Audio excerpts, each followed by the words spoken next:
Boy, the president's so unpopular. Quick, someone leave a MAGA hat on the Game of Thrones set for the free publicity.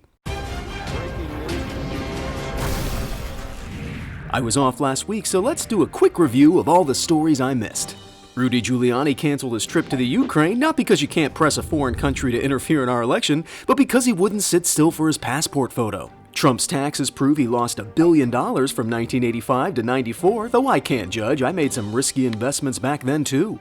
A new law in the South restricts abortions after 6 weeks, causing films to halt production, companies to leave entirely, and Gladys Knight to change it to Midnight Train out of Georgia. Beto O'Rourke is polling so bad a majority of Americans now think he's one of those hard-to-pronounce upscale cafes. And hundreds of justice officials say Trump would be facing charges if he weren't president. Charges for crimes he wouldn't have committed if he weren't president to commit the crimes, and oh no, I've gone cross-eyed. Well, Senator Graham, by now your last name's a good indication of how much dignity you have left. Lindsey Graham resign is trending on Twitter. Let that be a lesson to you kids. All you gotta do to go viral is run for Congress as a crusader for constitutional oversight, then decades later completely abandon your principles to stay relevant. Graham told Don Jr. to plead the fifth, also good advice to anyone the president's son asks for feedback about his sick beard. This after tape surfaced of Graham defending congressional oversight against Bill Clinton, which in hindsight is the most embarrassing footage from the 90s outside of a Right Said Fred music video. You're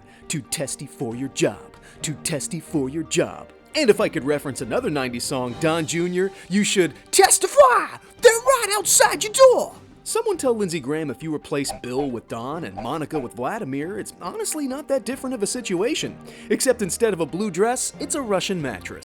So Congress has no authority to investigate? Sorry, it's hard to hear you over the sound of 6 Benghazi probes. Also released a letter saying Congress has no standing to hold the president accountable. So he can't be prosecuted, now he can't be investigated. Next week we're going to find out he has no corporeal form. Maybe Oversight Committee is supposed to mean committee that overlooks everything. Settle down everyone, once again we forgot the gavel. Has anyone seen my chair? Look, we'll all be able to clearly define our constitutional duties as soon as we find out who stole the Constitution. Let's just get it over with and make him a king. He's already got the jester, the support of the self-righteous moral authority, and the sorceress who uses dark magic to distort reality.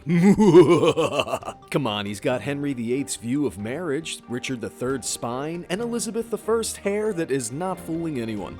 Wow, 200 episodes of news to me, which like the 200 instances of obstruction of justice in the Mueller report, the president doesn't even know exists. Never thought I'd be here after 200 episodes, and I never thought after 200 episodes we'd still be debating abortion. The new Alabama law has a chance with the Supreme Court thanks to Brett Kavanaugh, whose stance on Roe v. Wade is as tough to read as a law student's calendar after boofing in a devil's triangle. Senator Clyde Chabliss defended the law, saying anything that's available today is still available up until that woman knows she's pregnant. Which is like saying free health care for every American up until the moment they know they're sick. The president unveiled his immigration plan, giving citizenship priority to the skilled and the educated. Well, it was nice knowing you, Mr. President. You know nothing about American history, and the writing sample you gave wasn't even legible. Though everyone else can stay, since through his administration, we've all become tired, poor, huddled masses yearning to breathe free.